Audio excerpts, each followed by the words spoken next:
This is TTT Live. I'm DK Rostar.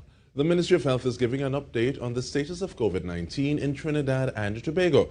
We're bringing you live coverage on TTT, Talk City 91.1 FM, and on Facebook at TTT Live Online. We go now to the Manager Corporate Communications at the Ministry of Health, Candice Alcantara. Good morning, Trinidad and Tobago. I hope that everyone is well today. Happy Spiritual Shouter Baptist Liberation Day in advance.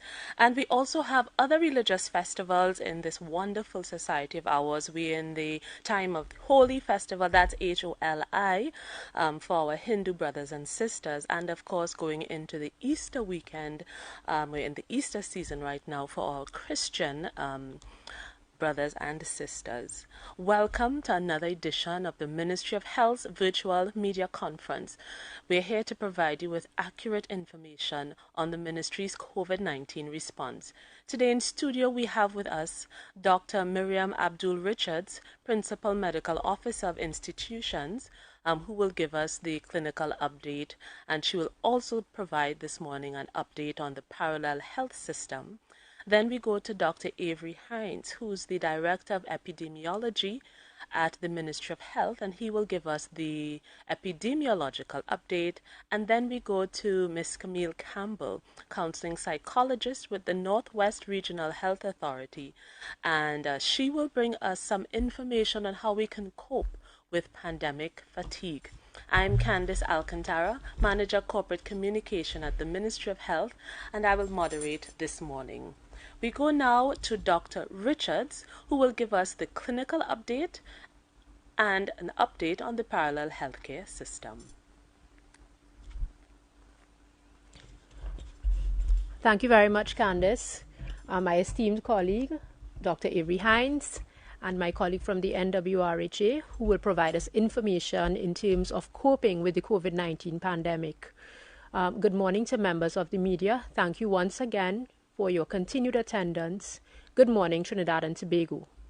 This morning, I would like to provide an update on the parallel healthcare system, which consists of an update in terms of the clinical statistics, as well as an update on the ongoing repatriation exercises. At this point in time, I would like to really thank all persons who are involved in the parallel healthcare system, not just the frontline medical staff, but also the persons who are involved in the repatriation exercises and the transfer logistics for the safe and controlled return of our nationals, as we strive to keep our nationals, their families, and our population safe. In this regard, I would like to commend the efforts of the Ministry of National Security staff, starting with the Exemption Desk, the Trinidad and Tobago Defense Force, the members of the Customs and Immigration Department, as well as all the Ministry of Health frontline staff who have been providing selfless service to the population of Trinidad and Tobago since March 2020. At this stage, I would like to provide the clinical update as per 4 p.m. on March 28, 2021, and this is the figures that are consistent with media release number 677.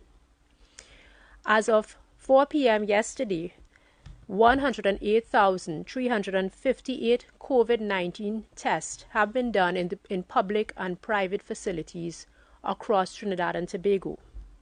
Of these, 7,977 have been confirmed as positive.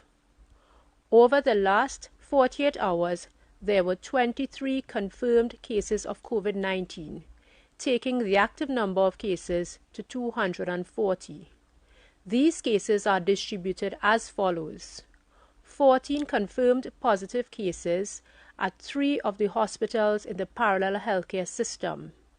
There are 7 cases at the Couva Medical and Multi-Training Facility, 4 cases at the Cora Hospital, and 3 cases at the Scarborough Regional Hospital.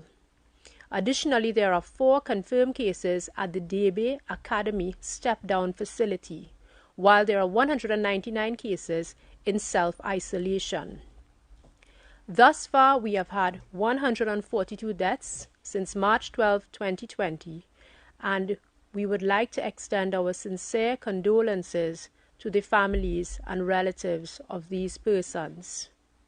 At present, in our state and state supervised quarantine facilities, as of this morning, there are 309 persons representing repatriated nationals. At this point, there are 12 state and state supervised quarantine facilities currently in operation. It is important to note that, given the recent upsurge in cases, which my colleague Dr. Hines will speak about, we are noticing an increase in the occupancy of the hospitals in the parallel healthcare system. Over the past 10 to 12 weeks, the parallel healthcare system, in terms of hospital occupancies, has been at a rate of about 2 to 3%.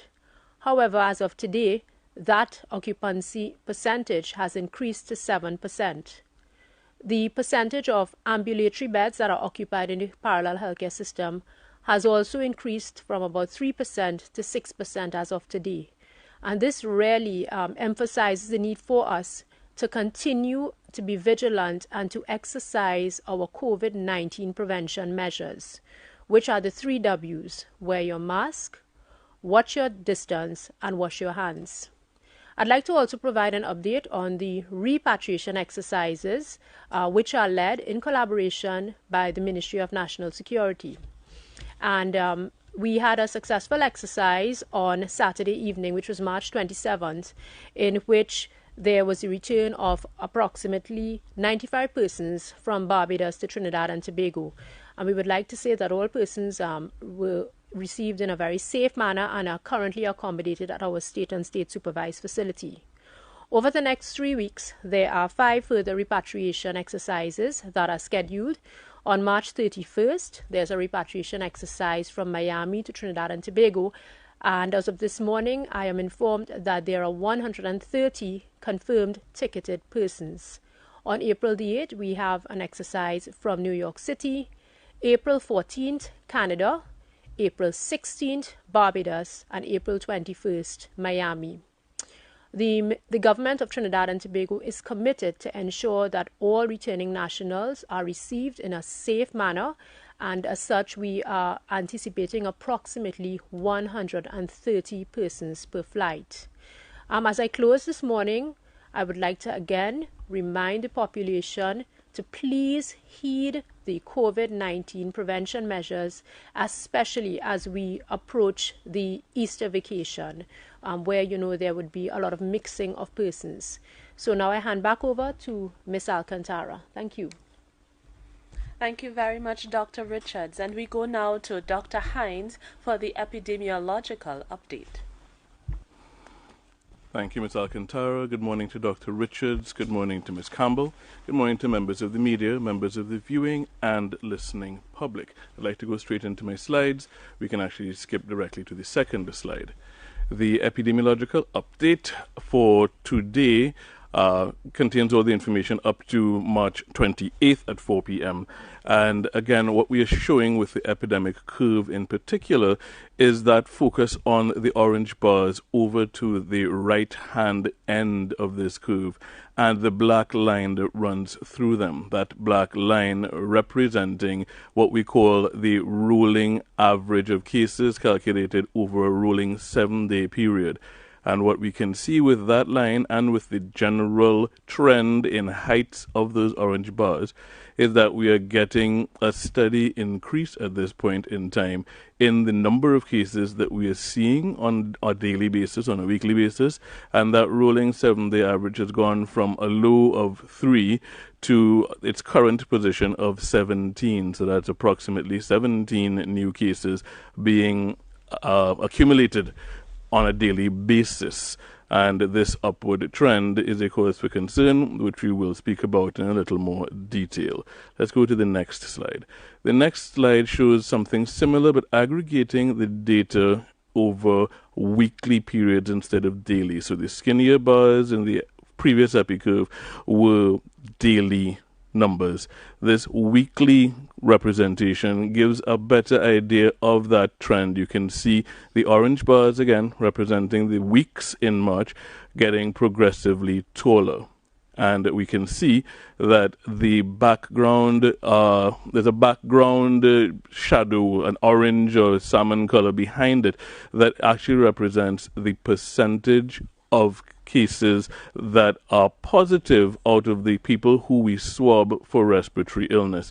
So whereas earlier on in the epidemic, during the height of the epidemic, we would have seen percentages as high as 43 and 44% of everyone who was swabbed having a positive result for COVID. That eventually dropped as we came into the beginning of the new year to 2 to 3%. February was 2 to 3%. And we're now seeing that percentage of positivity beginning to rise again, currently 6% as at the end of the last epidemiologic week.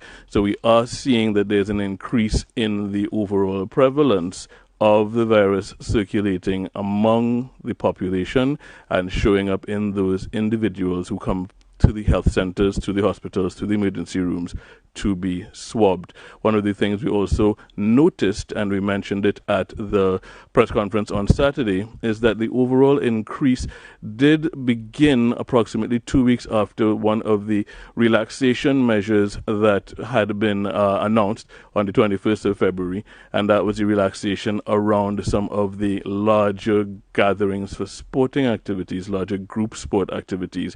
And while we note that the sporting activities themselves, the sporting exercises, may not be the immediate driving factor, certainly the gatherings before, during, and after may be driving some of this exchange, along with the increased tendency to gathering that we seem to be seeing in the general population. And again, we'll circle back to that in a little more detail. Next slide, please.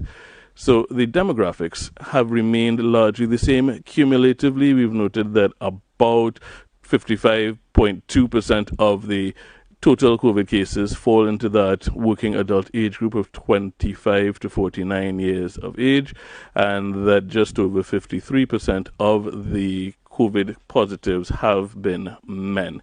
And as we move to the next slide, we see that that distribution differs from the individuals who've had fatal outcomes, where men outnumber women by approximately a ratio of 3 to 1. So we have 73.9, nearly 74% of the COVID fatalities being male. We also note that about 2/3 of those COVID fatalities were in individuals 60 years and above, and that among those who had a fatal outcome, the presence of one or more what they call comorbid conditions, one or more pre-existing chronic illnesses, was noted in more than 80% of those who passed on. So we note that both the age and the presence of comorbid conditions are risk factors for an adverse outcome, but that the people who did have adverse outcomes were not restricted to either of those categories, so that everyone still needs to be aware of the risk of COVID-19 and potential fatality. Next slide, please. What we're going to go into now is a sequence just showing the changes week by week. The graph that we're seeing to the left-hand side of this map shows us the number of cases by county, the purple being a week before, and the yellow showing the current week under consideration. So we start comparing 2 weeks, Epi week 7, which is in purple, with Epi week 8, which is in yellow. And those colors are also represented with the dots on the map itself, showing the distribution of the cases across the various counties. So we see we're using this one as baseline, starting with Epi week 8, and we move to the next slide, where follow the yellow dots. Next slide. We see again, that's a sort of a decrease overall around week 7 to 8. The cases were on the downward trend, so there were fewer yellow dots than the week before. But as we move on to week 9, next slide, we start to see an accumulation, increasing numbers of yellow dots, especially in that County Caroni area to start with. We also saw some in the St. Patrick and the Victoria area and along the east-west corridor, even one or two in County St. Andrew, St. David. As we move forward again, next slide, we see that sort of distribution moving into other locations. Next slide, continue to look at the yellow dots. And we see that spillover and also an increase in number of these yellow dots, increasing numbers of cases being identified across a wider span of the population and a wider span of the geographic landmass. Next slide. And this would bring us to Epi Week 12, where we're seeing the yellow dots now concentrated across the sort of the population centers from Pinal through Caroni all the way up to some parts of the East-West corridor. And this is really the spillover that we would have spoken about when we had addressed these maps and the progression in previous press conferences, where we saw it start off with a lot of connected cases in one county and then additional spillover from week to week. So if we move to the next map, we get a better area of that sort of cumulative numbers of cases by community over a 2-week period. We're looking here at Epi Weeks 11 and 12, with the darker red colors indicating higher numbers, the numbers reaching as high as 11 in the darkest red communities. And we see where those are sort of concentrated in counties Caroni, Victoria, and St. Patrick. And as we move forward to the next slide, we see each county represented showing its numbers of cases from week 8 moving through to week 12. So each group of bars that we see here is a given county looking at cases from week 8 in blue to week 9 in orange to week 10 in gray to week 11 in yellow and week 12 in blue. And we see quite clearly here the numbers of cases in Caroni outnumbering many of the others. And although Caroni's cases have begun, at least seemingly, to come down from week to week, from week 10 to 11 to 12, we're seeing the exact opposite in some of the neighboring counties, again indicating that spillover and an increasing trend from one week to the next. Okay, finished with the slides. Now, this trend is what we are drawing our attention to. This trend is a cause for concern, though not alarm. This trend is a cause to reflect on what we may be doing or what we may be able to do as individuals and as a population to halt and reverse that upward trend. As we've been told on numerous occasions, all of the public health measures that we are currently engaging in, all of the regulations that are in place, all of the recommendations that we continue to make are our barrier between ourselves as a population and the spread of this virus. What we have seen, and our colleague Camille will speak about it in a little more detail, is people seeming to get a little tired of doing the right thing, the inconvenient thing, the distance thing, the mask thing, the hand washing thing, the not gathering thing. And the extent to which we change our behavior at this point in time is going to change the rate at which the virus can spread through the population.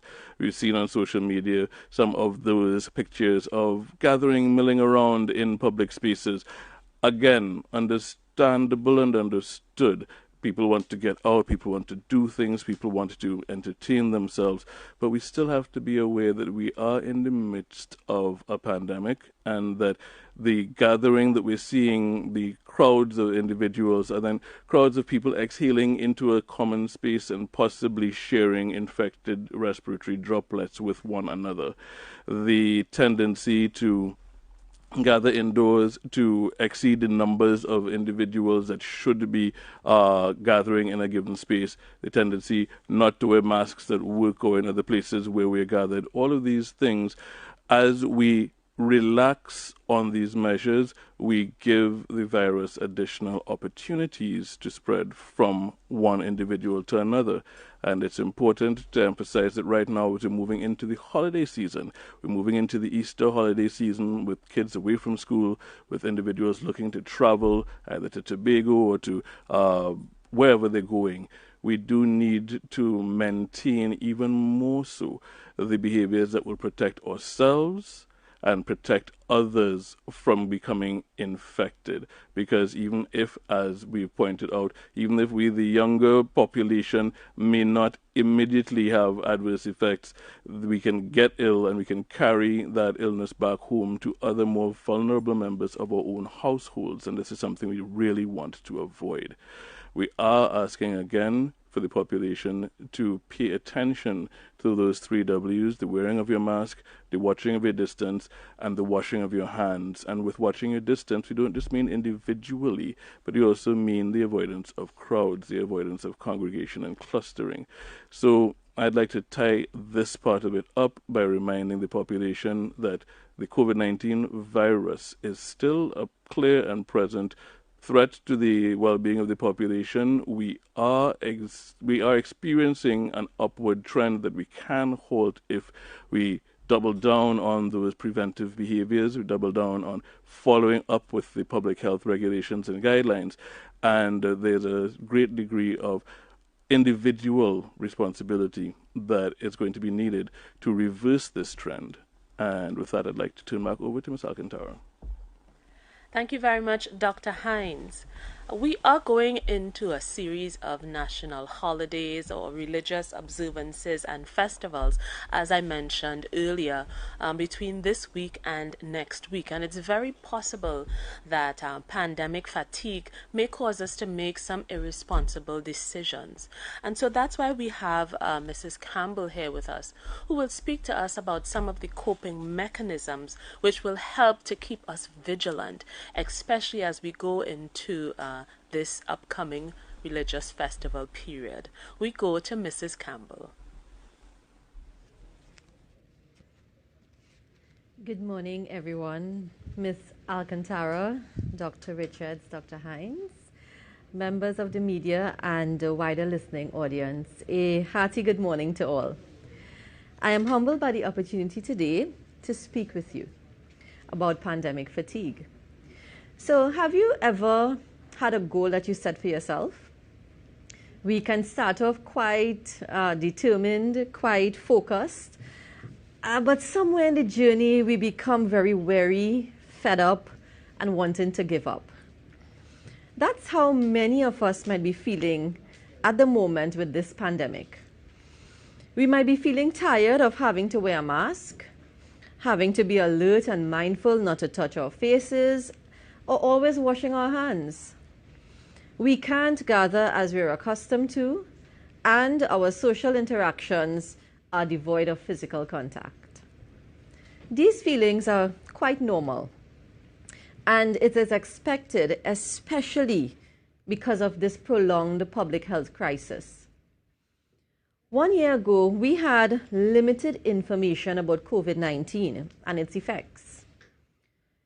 Persons may have adhered to the guidelines of washing their hands and wearing their mask and social distancing due to fear of the unknown. You know, we were hearing people, we needed to do it, and we were doing it not thinking about it because we were not sure what we were actually dealing with.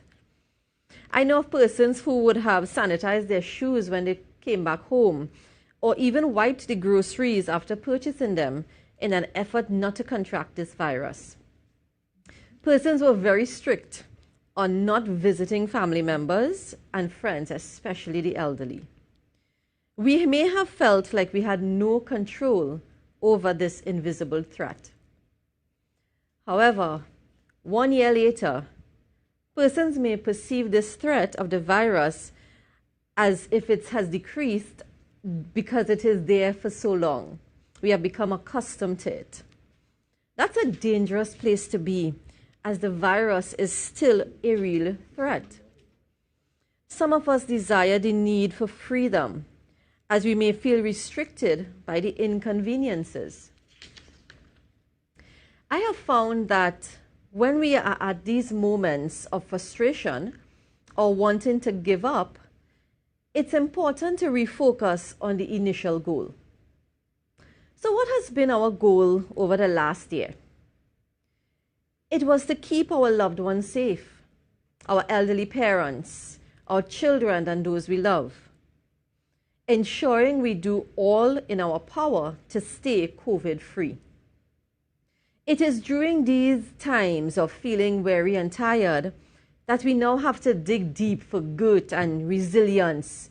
We have to be vigilant and guarded. Your unguarded moment can have adverse consequences. We all have a personal responsibility to wear a mask, wash your hands, and avoid gatherings. The power of choice is now in our hands. I know that we spoke a lot about the holiday season with both Ms. Alcantara and Dr. Hines, but the truth is, this is a time where school is closed, and I know parents may be looking forward to this time of just relaxing with their loved ones and their children. But we need to do so in a safe manner. So here are some things that we can do to cope. We can still spend time with family, especially our loved ones, through social media. Social media is a great tool that we can use to keep us connected. We can also enjoy activities, but stay within the guidelines of 6 feet apart, wear your mask, and wash your hands. Enjoy the outdoors, but be mindful of the times when crowds may be more prevalent. My family loves going to a beach in the southwest region, and we tend to go to the beach in the evening time because it's less crowd. So we reach there around 4 o'clock, and that's the time when the crowds are actually leaving. So we are not saying don't have a sense of normalcy or don't enjoy yourselves, but we want to do so in a responsible manner, not bringing danger to yourself or your loved ones. Now, monitor and be aware if you are out and the crowds are growing. I paid attention recently to a new movie coming out, and persons were quite excited to see it on the day of release. Now, something like this, you can choose the time of viewing, whether it is late in the evening or the 10 o'clock time of viewing when it has less people. Or you can do like others who will delay gratification and view the movie at a later date. So parents, we want to do things with our children and our loved ones that will keep us connected and engaged, but safe. Take a road trip. I don't know how many of you still build kites or do things with your children in that way, but we can become creative as parents so that we have that sense of normalcy. We can even pay a visit to our local tourist attractions. There are many things that we can see in our country that are providing, and the COVID restriction guidelines are there as well. On a personal level, we can ensure that we get enough sleep, eat properly, and exercise regularly. We can do these exercises routines even at home and include our children with it. Knowing yourself is so important, and paying attention to your feelings. So persons may be experiencing pandemic fatigue and may be feeling sadness or loss of interest, anxiety, or even bouts of anger towards this pandemic. If you are experiencing any of these symptoms, don't stay isolated, but reach out to a loved one, a family member, someone in your faith or your circle, or even visit our mental health clinics. We can only relate to things that we have experienced. Some of us really can't experience or relate to this COVID-19 because we have not contracted it, or we may not have lost a loved one due to the illness. So it's almost like the virus is distant to us. We may feel invincible thinking that we cannot contract it. Experience gives us 20/20 vision. However, it sometimes comes at a cost. 1 year later, we have research to show the virus and its deadly effects and the economic fallout that it can have. So I encourage you today to make a decision. Wear your mask, wash your hands, and practice social distancing. There's an added saying that I would like to leave with you today. Let's learn through wisdom and not through experience. Let's not have to lose a loved one or contract the virus due to complacency, but let's keep our goal at the focus and remain guarded, guided by the protocols, and vigilant. I do thank you for the opportunity for sharing today. Thank you very much, Mrs. Campbell, for those words of encouragement. And as we move into the question and answer segment, we remind members of the media, please ask 2 brief questions, ask both at the same time, and just indicate to us the entity that you represent and your name, please. Of course, we'll try to go as quickly as possible and come back to you if you have additional questions. We begin this morning with Guardian Media Limited. Morning, everyone. Rashad Khan, Guardian Media Limited. Okay, so my first question is to the panel. I don't know who would be able to take it, but on Saturday, the Minister of Health did indicate that we're expected to receive that first batch of vaccines from COVAX tomorrow on Tuesday if everything goes according to plan. At this stage, just over 24 hours from when we're supposed to receive it, do we have any definitive word that yes, 100% sure we're getting it tomorrow, and is all the logistics in place to receive, transport, and store those doses? And my second question is to Dr. Hines. What percentage of our vulnerable population, that is, do you think that 33,000 doses would be able to cover? Okay, thank you for your questions, Mr. Khan. I'll actually take them both. As at this moment, we haven't had any change in the scheduled arrival. So while I will not say 100%, we have not been advised of any changes to the schedule at this point in time. However, I can assure you that the logistics for receipt, storage, distribution are all in place, and that we are ready to receive and to roll once the vaccines land. So that takes care of the first question.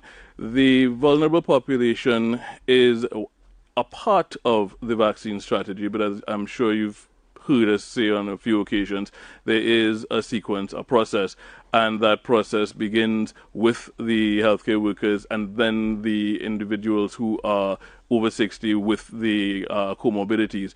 And we will run all the way through and vaccinate as many as possible, and then continue once we get additional supplies of vaccine. So we're not really looking at a percentage in this initial tranche, because we know that there are additional vaccines to arrive that will allow us to continue to cover the high risk, the high vulnerability, the high exposure populations.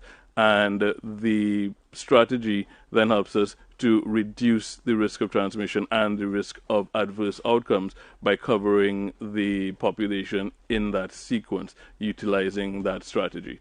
So hopefully that answers both of your questions. Thank you very much. We go now to Wired 868, please. Good morning, Crayola Bostic, Wired 868.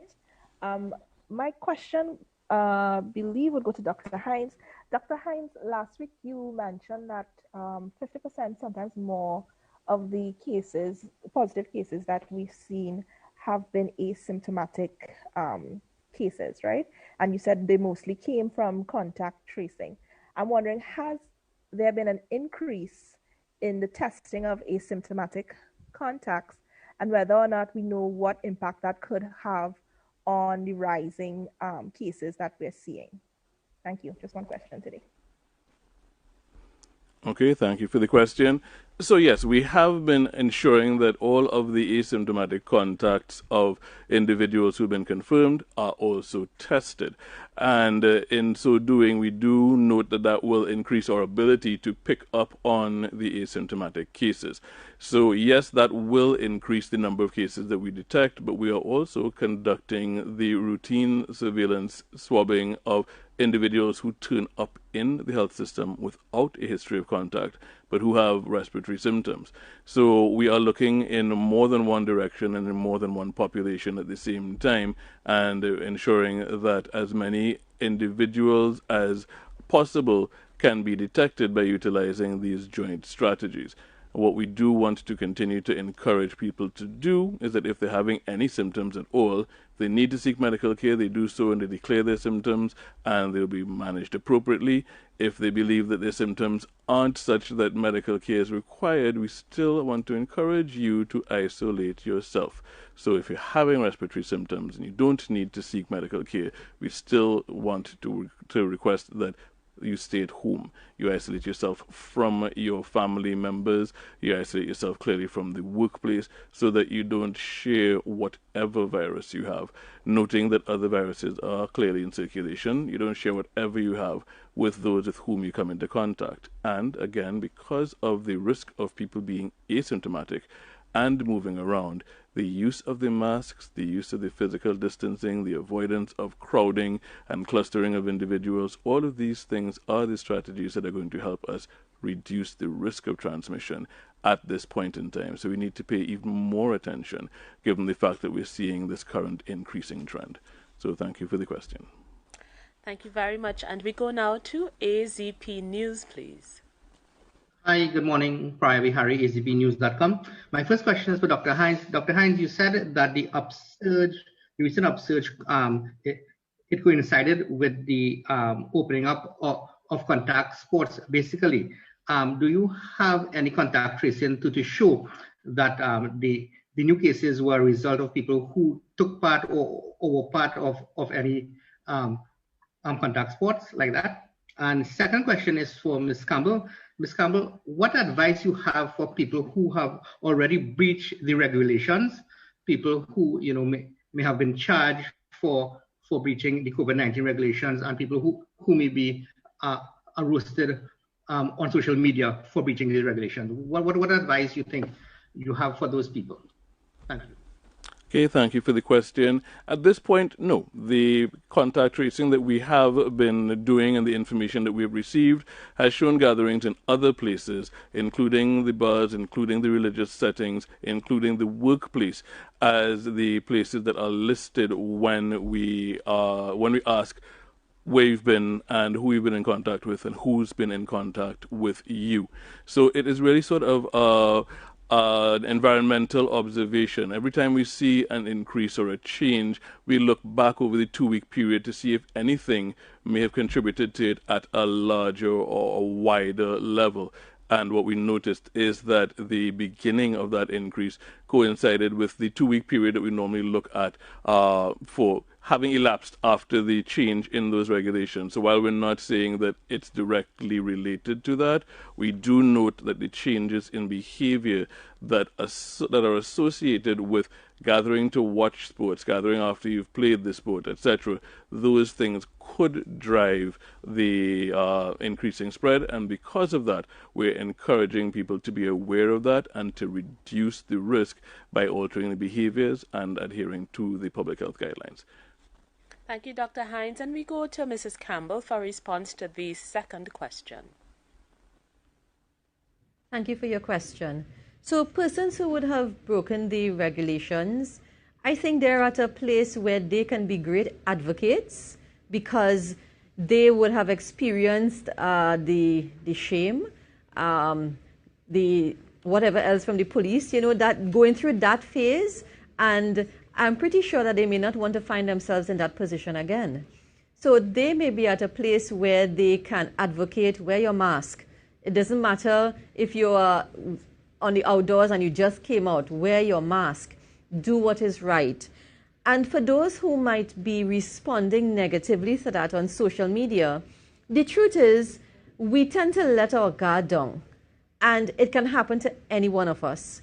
So we want to be encouraging each other as opposed to roasting people on social media about it. You want to encourage each other. If you see someone in your vicinity, someone who you know, whether it is in a religious activity or a sporting facility, and you're not seeing them wearing their mask, you can simply say, excuse me, can you pull up your mask, or can you wear it properly, or can you put on your mask? So that we are using this not in a negative way, but in a positive way.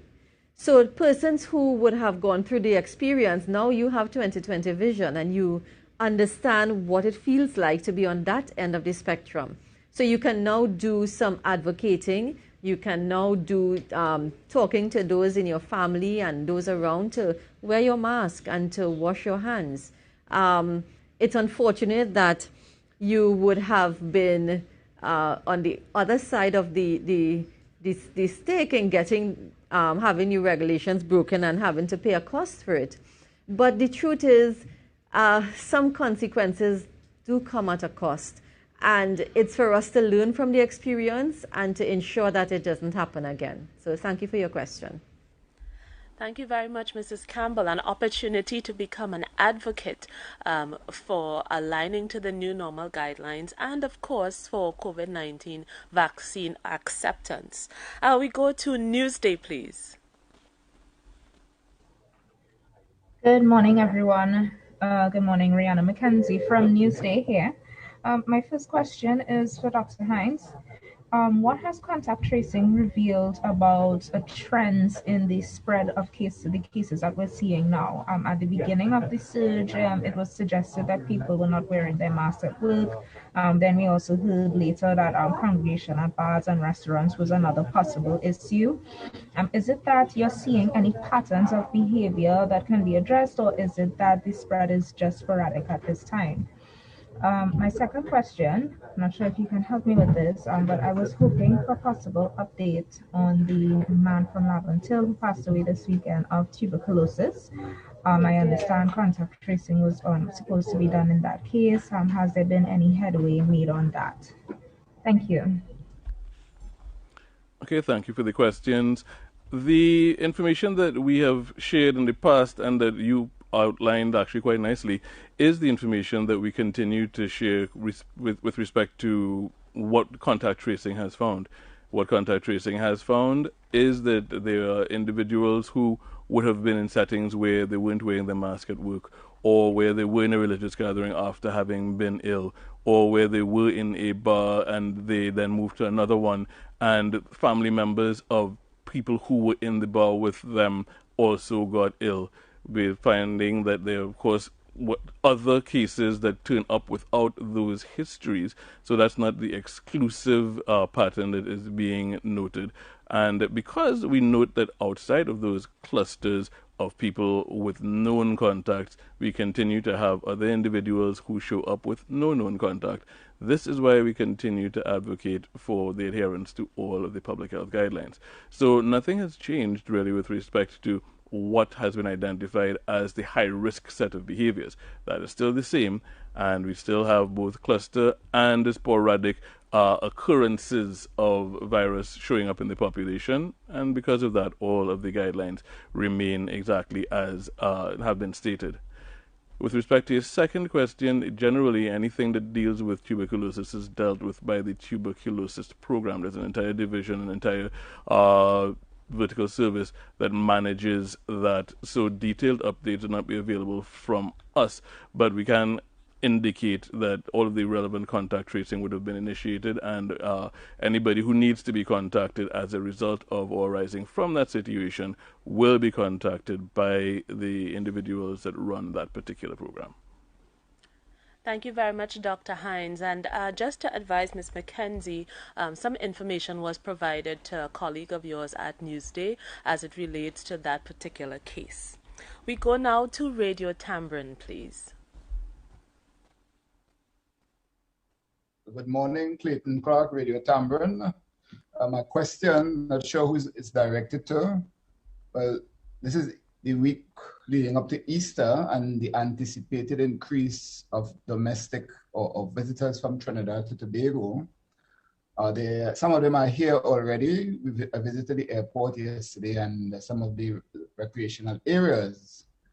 And I am wondering, from your point of view, the Ministry of Health, any sort of special advisory reminders, because we want people to come to relax, local economy, etc. But any sort of additional, whether it's signs, personnel, because there were people there without masks and having a good time within control, but any sort of beefed up or added special reminders, signs that are going to be done over this Easter weekend in Tobago and other parts of the country as well?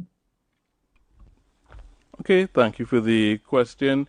All of the responses that would happen on island within Tobago itself will be driven by the TRHA, the health system and the health personnel that are in charge of the local response there. From our end of things, all of the reminders that we've been speaking about apply. And to quote Ms. Campbell, we can remind each other as well, so we don't have to depend only on official reminders from the Ministry of Health to do what the Ministry of Health has already told you to do. But we can begin to remind each other in these settings. Okay, yes, I know we're hanging in this particular area, and there are only 10 of us, but still we need to have our masks on. So if you're not wearing a mask, please do that. If the numbers become excessive, then we need to disperse. We will also, of course, have the additional support of the police service in ensuring that the crowding of spaces is kept to a minimum and discouraged as much as possible, and really and truly without being too disruptive to that economic activity that you've spoken about.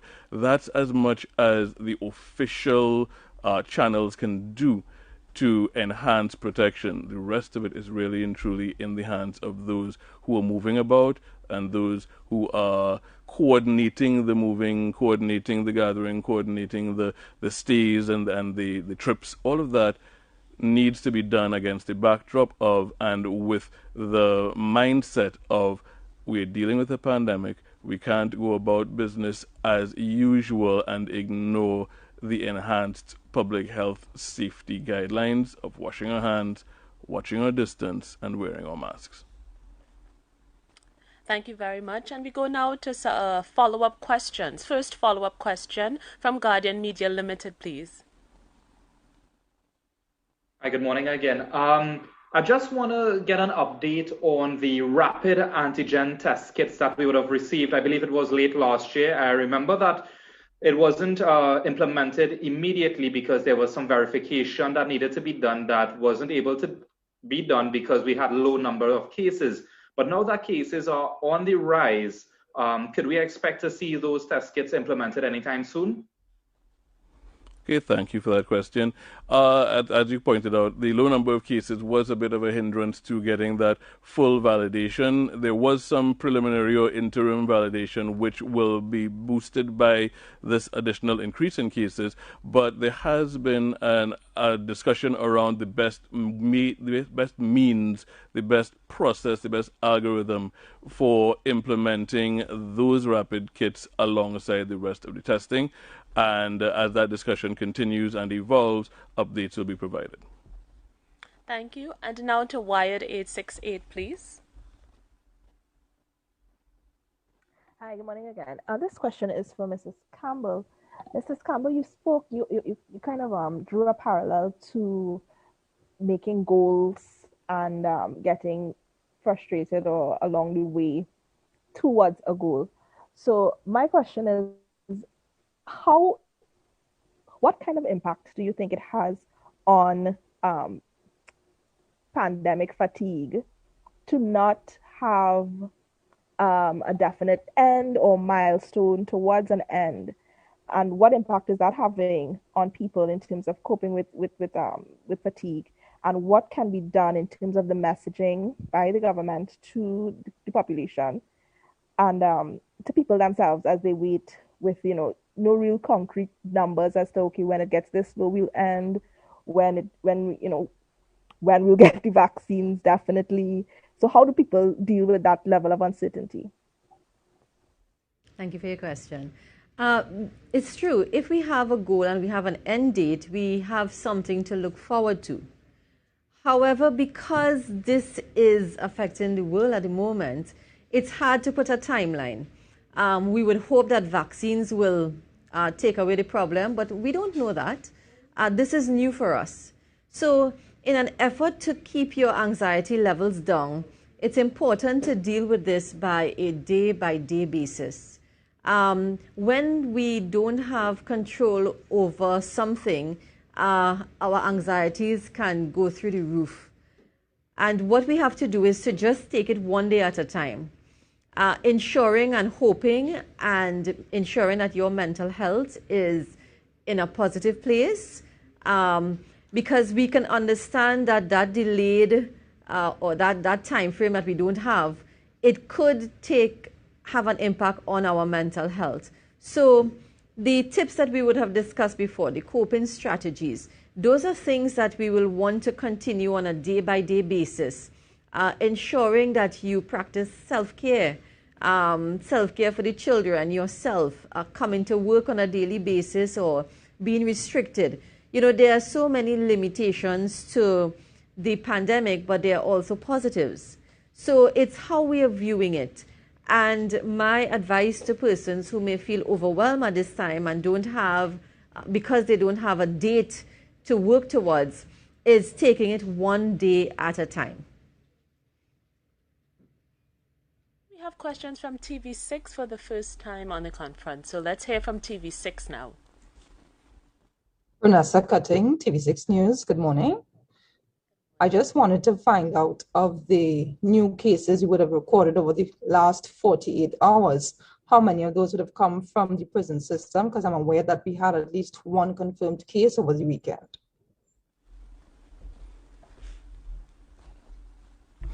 Okay, thank you for the question. At this point in time, the majority of the cases that we have identified in that 48-hour period did not come from the prison system. Of course, that individual having been identified or confirmed, you will expect and you will note that additional testing, contact tracing, etc. will be carried out, and that the number from the prison system may be updated. But at this point in time, just the one that would have been identified is the only one that currently exists within that system with a confirmed result, and all of the relevant follow-up is currently being conducted. Thank you very much. AZP News, you have a follow-up question. Hi, good morning again, Prior AZP News. I just wanted to get a reminder about when we quarantine, when we return home. I have a particular case that from someone who wants to return from Guyana but lives in Tobago. So when they return to Trinidad, must they stay the 7 days in Trinidad or could they be allowed to spend the 7 days in quarantine in Tobago? Just wanted to get a clarify. Thank you. Thanks, Prior. So the current Ministry of Health policy regarding the returning nationals or persons from medium and high-risk countries, of which Guyana is one, is that persons spend 7 days in state or state-supervised quarantine, followed by 7 days in home quarantine with monitoring by the relevant county medical officer of health. In a case where a person is resident in Tobago, they do spend the first 7 days in state or state-supervised quarantine, and then the following 7 days they are allowed to travel to Tobago. However, there are mitigation measures that are put in place. That is, firstly, CAL is informed that this is a person who is being transferred from Trinidad to Tobago, and so arrangements are made in terms of ensuring adherence to the COVID-19 prevention measures, and especially in terms of spacing that person from the time that they enter the airport for check-in until they depart. Also, we inform relatives in terms of the transfer process, and the person is self-quarantined at home with monitoring by the CMOH in Tobago. So I hope this answers your question. Thank you very much. Newsday, please, a follow-up question from you now. Good morning again. Yes, so can the ministry provide an update on the total number of TNT citizens who still need to be repatriated? Yes, they've been coming in slowly but surely, but do we have a figure for people still to come? Thank you. Thank you very much for that question, which I know is very topical. Border control and the controlled entry of Trinidad and Tobago nationals, as well as persons entering from the essential services, falls under the purview of the Ministry of National Security. As such, any sort of information regarding your requested statistics would really have to be directed to the Ministry of National Security.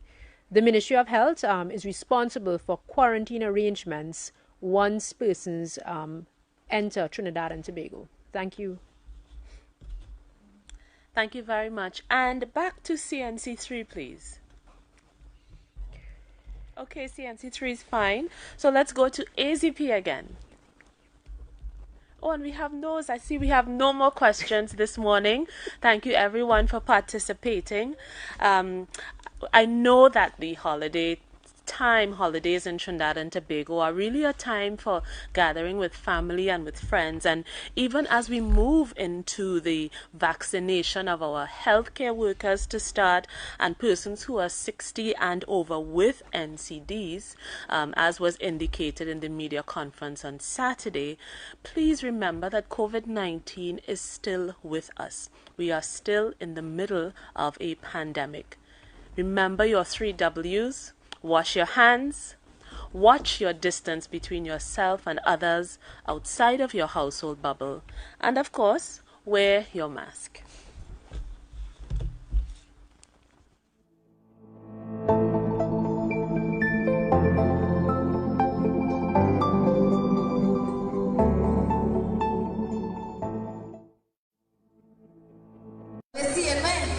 Are you ready to get on that? Anybody from Shagona? Pick up the Shagona massive. Anybody from St. James? Woodbrook? Mova? Lavatel? San Fernando? Arriba, Cheyenne, make country. I drink it with me. I get on my feet like something like that. I'm moving on the body. So they don't see it. Down on the country. Arriba, Cheyenne, make country. I drink it with me. I get on my feet.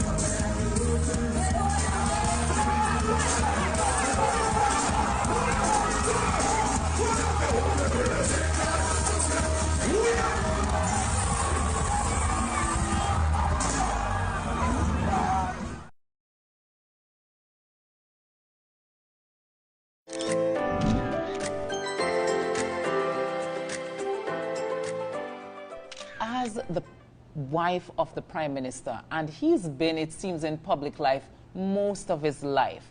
Right. Have you as a woman suffered any hardship as a result of that? The word hardship. Now, what I would say is, because, for instance, Keith and I got married in 1985. So there have been sacrifices. I say I married a geologist. I didn't marry a politician. And I then became the wife of a politician, the wife of the opposition leader, the wife of the Prime Minister. He's serving the country. I appreciate that. You play second fiddle to the country. Yeah. I don't mind playing second fiddle to the country.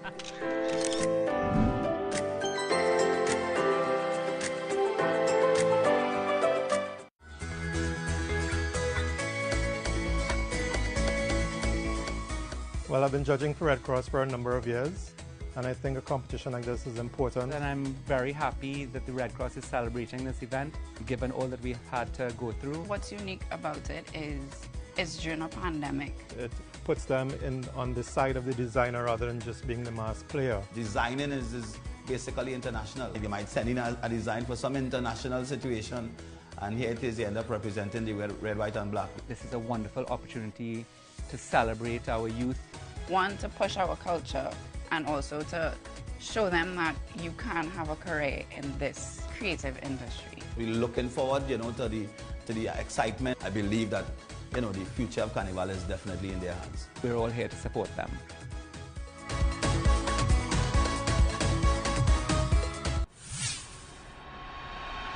TTT News. Connect.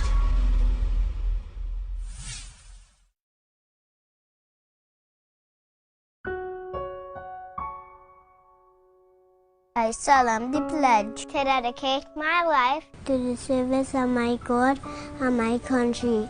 I will honor my parents, my teachers, my leaders, and my elders, and those in authority. I will be clean and honest in all my thoughts, my words, and my deeds. I will strive in everything I do